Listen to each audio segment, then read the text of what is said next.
I work for FPAN in our Southwest region, and I am going to take my time today to talk about our newest program at FPAN, Heritage Monitoring Scouts, or HMS Florida. So you can see we're still keeping the clever acronyms, so no worries about that. So I'm curious, before I start, who has taken any form of our HMS training in this room?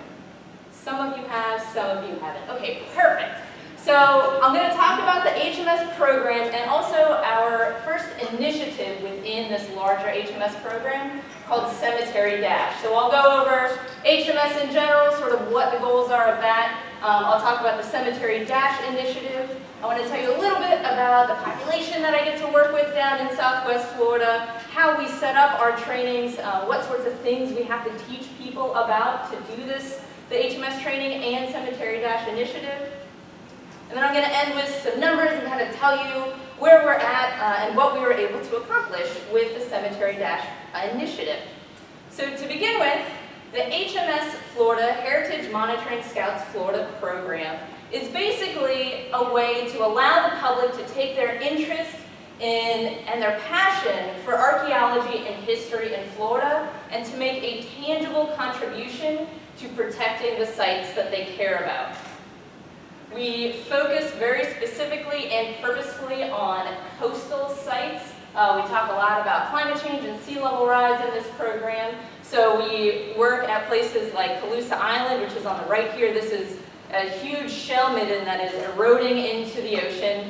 And we also get to work at beautiful places like lighthouses. These are obviously sites that we want to keep an eye on when we're talking about threats from sea level rise. So HMS Florida is a citizen science project. The whole idea is that anyone can take a quick training or a full day training, and they can take their smartphone out into the field with them when they go to visit a site or a cemetery. So they take their cell phone, or if they are not as tech savvy, they can print out this monitoring form before they leave. So they go to a site and they fill out this really simple form. You can do this in about 3 minutes at a site. So what they're doing is this form is asking really simple questions like, did you confirm the site's location? Is the site where we think it is? What is the condition of the site? What's the priority level of this site? Do we need to monitor this site very regularly, or does it look pretty stable and you can maybe give it a few months or a year? And what sorts of threats are they seeing at these sites? So on the public's end, they get to visit a site they enjoy or maybe discover a new site. They get to make an actual contribution. They hit submit on this form. They take a few pictures and send this to us, and they've made a tangible contribution to keeping this site safe. On our end, we're getting really good data. We're getting way more data than we're able to collect on our own as FPAN or any of the state land managers. We're actually having the public help us in getting this good data.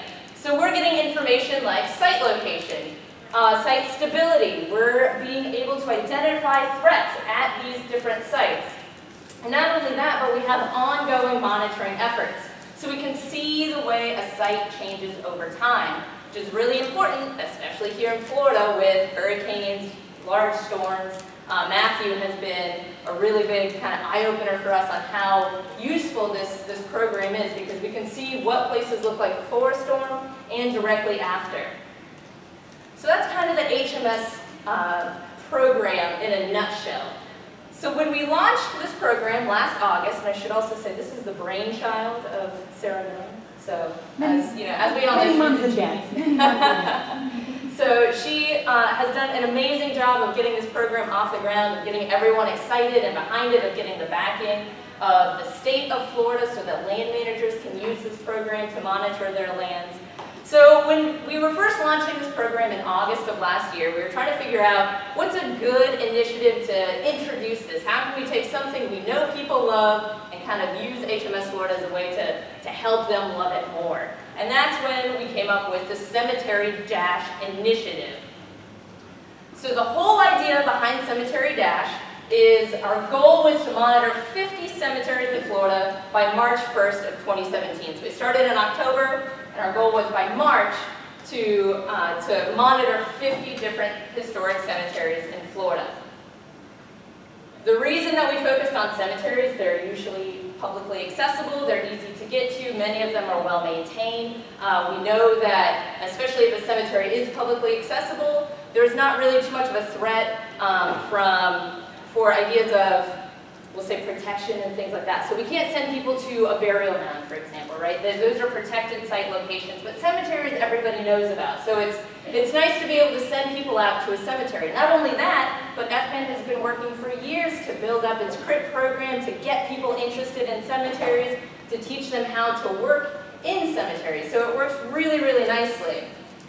And what we're worried about, this is one of the maps that we use. This is obviously a map of Florida, and this is mapping storm surge. So each color that you see is a different category of hurricane, and how far in that storm surge will affect. So this dark purple is category 5, and this kind of light yellow is a category 1. And all the dots are historic cemeteries. So this is not a comprehensive list of cemeteries in Florida, but this is what we're worried about, right? This is what we can send people out to go and monitor right now. And this is what Cemetery Dash was focused on. So whereas CRPT encourages people to go out and list cemeteries on the master site file, HMS is a way for people to do ongoing monitoring. So they can get their cemetery on the master site file, and then they can go out every month, every year, whenever they have time, and do ongoing monitoring of the cemeteries that they care about.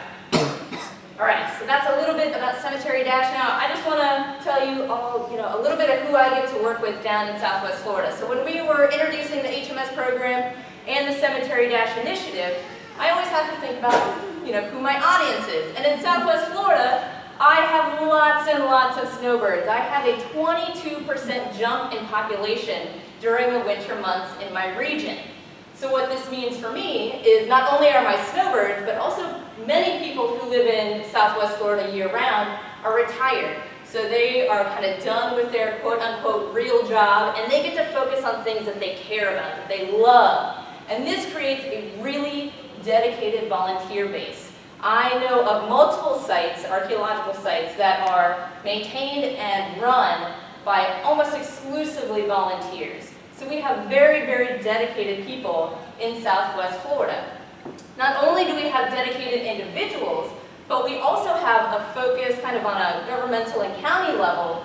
We have a focus on conservation. So within all 5 counties that I cover for FPAN, we have tens of thousands of acres that are dedicated to conservation. So this is usually for things like panther habitat, for threatened and endangered species, and for threatened and endangered habitat. So Everglades National Park is partially in my region, so we have lots and lots of conservation land. So that land kind of helps, whether it's on purpose or just kind of happens to help protect these archaeological sites. It does help to protect our sites.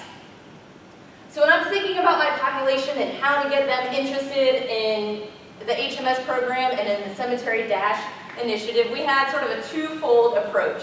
We wanted to work in the Cemetery Dash program to our already scheduled CRPT trainings. When we first launched, we had 2 that were planned. So all we did, everyone in here is taking a CRPT training, right? Yeah, so what we did is during our morning session, we switched out one of our morning talks for the Cemetery Dash talk. And then we also, of course, created HMS Florida training. So we use the same exact formula that we used for CRPT. We do a morning session where we have 4 different talks, and then we have lunch. And in the afternoon, we meet out at a site and we let people actually practice the monitoring and all the skills that they learned in the morning. So we, in the Southwest at least, we model our HMS trainings off of our CRPT trainings. So we were able to put some of those together as well. This is our first group of HMS Scouts. Very, very proud of them. They're amazing. So we were able to put our first one together out at the site of Pineland in Lee County. So when we put together HMS and Cemetery Dash, we're talking about some very heavy subjects, right? We're talking about very science-heavy topics, unfortunately very political topics these days. So we have a couple of goals that I try to keep really, really clear every time I do one of these trainings.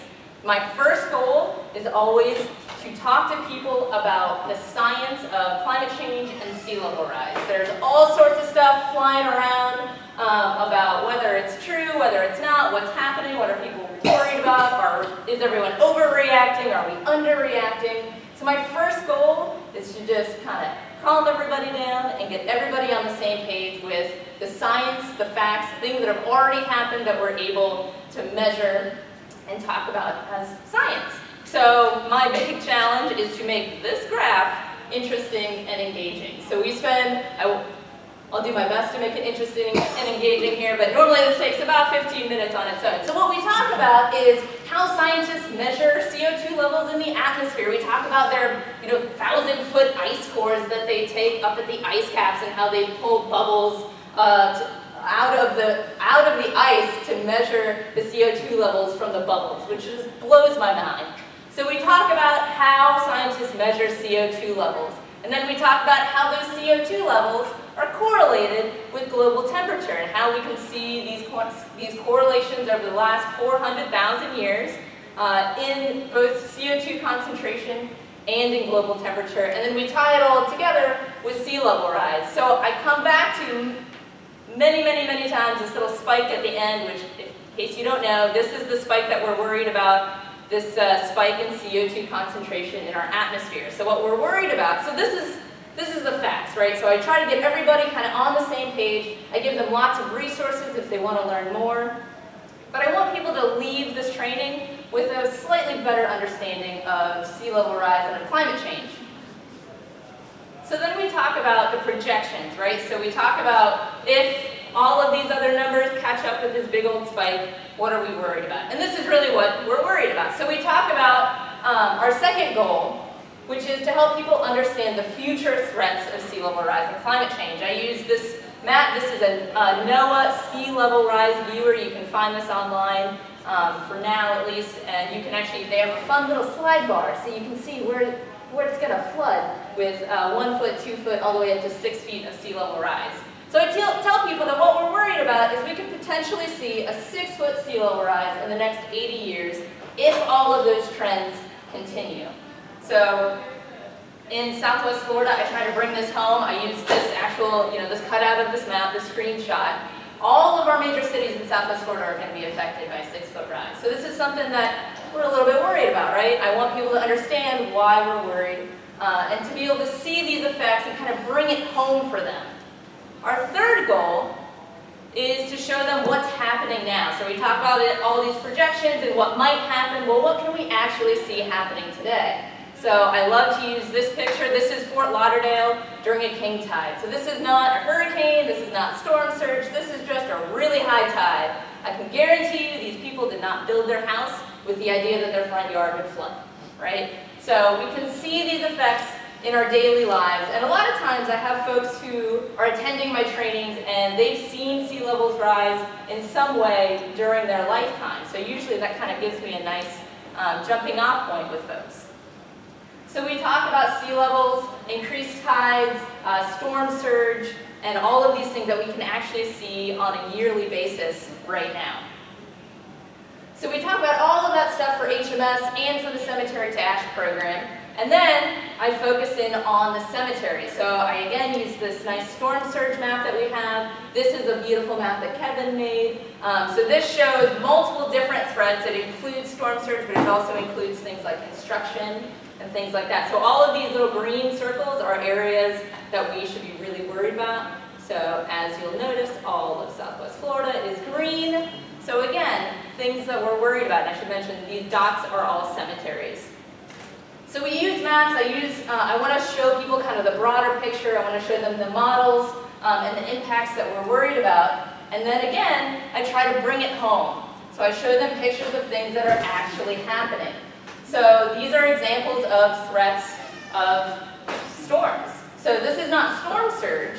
This is just a lot of rain. So both of these pictures are from Louisiana in 2016, and they just had a really, really rainy season. This was not Hurricane Katrina. This is just a whole lot of rain. And this is what they're seeing. They have coffins floating down the road. We have headstones that are almost completely covered in water. And no one anywhere wants to see a cemetery erode out of the ground, right? That's not good for anybody. So this is something that everyone can understand is important to protect. These are ancestors. These are people who were buried here. So this is a really good way to talk about some of these threats and what we're worried about. So after I attempt to scare everyone and make them very, very worried, well, not scare them, but just show them the facts, which I think are very scary. And everybody always kind of has this really worried look on their face at this point in the training. And so then we try to end on an up note because we're FPAN and we want to give people something to do. So then we give them tools to make a difference. So we always do trainings with multiple people. We try to give them a network to work with. We make sure that they're hooked up with our email services. So when we send out updates about HMS and Cemetery Dash, people are all included. We show them how to take pictures of sites. We go through all of the monitoring forms, both in the classroom and in our afternoon session, and just give them tools to feel like they can make a difference, and they can make a difference. So then we send them out, our little babies, to go and monitor cemeteries, monitor sites. So what has happened with that Cemetery Dash program to date? So like I said, our goal was to monitor 50 cemeteries by March 1st, and in Florida, we were able to monitor 74 as of March 1st. So we reached that Cemetery Dash goal in the state. We had 8 that were monitored in Southwest Florida, which is not as high a number as I would like. And of course, the Northeast always has the most cemeteries monitored. Well, we had a hurricane. I know. So Hurricane Matthew was a huge impact in their numbers. A lot of their cemeteries were monitored as a direct result of Hurricane Matthew.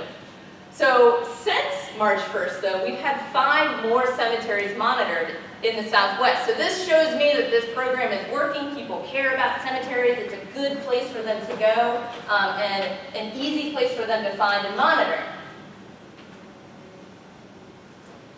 We also have had 2 cemeteries put on the master site file. So in all of Southwest Florida, we only have 48 cemeteries on the master site file, which is crazy. There are many, many, many, many more.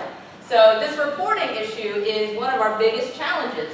So within the last year, we've had 2 cemeteries get on the master site file. One was from a crypt training, and one was from one of our HMS scouts. We have these 2 lovely ladies. This is Polly and Gail, and they are absolutely amazing. They're my dynamic duo in the Southwest. So Gail has monitored 7 cemeteries. I think she's monitored a total of 15 sites, and she's maybe done some since Tuesday, since the last time I checked. So this has been a really successful program, and we've had lots of people get really, really interested in this. To show you some of the broader impacts, so we've had 90 cemeteries, at least, I checked on Tuesday. So we've had 90 cemeteries in Florida monitored since we started the HMS Florida program. Of those 90, 1 of them could not be located, so my numbers don't add up to 90, if you do that. But we've had 61 that are in good condition, 21 that are in fair condition, and 7 that are considered to be in poor condition. So remember those outcomes, that data that I was talking about earlier? It's already happening. We can already look at this. So we now know, all right, if we have a big storm, we have 7 cemeteries that are in really bad condition. And then we can break that down even farther and look at, of the good condition cemeteries, how many are low priority, medium priority, and high priority. So as you might expect, our good condition cemeteries, most of them are low priority. They're pretty stable, they look good. When we go over to our poor condition cemeteries, we have 4 of them that are high priority. So now when we have resources after a storm or before a storm, if we know something's coming, we can prioritize these high priority, poor condition cemeteries. We only have 4 of them. We're able to put a number on this and say, all right, let's send people out to those 4 cemeteries first. And right after the storm, let's send them back out to those to see what happened, to make sure if we need to put resources into protecting these that we can. So moving forward with HMS and our Cemeteries initiative, so Cemetery Dash is officially over, but we always suggest that people go to cemeteries. They are, like I said before, they're public places normally. They're usually easy to get to, well manicured. The locations are known. So as we make our site lists for every county, we always start with our historic cemeteries. And we encourage our HMS monitors to fill out master site file forms. Gail, who I showed you a photo of earlier, she actually came into my office and we sat down and went through the cemetery form for the master site file to get her cemetery on that. And we also are trying to hold our HMS trainings with partners who have historically been holding crypt courses. As you can see, these two really work beautifully together. So we're trying to kind of expand with some of these partners that we have. And on that note, I will end it at 20 minutes and 23 seconds. Yes.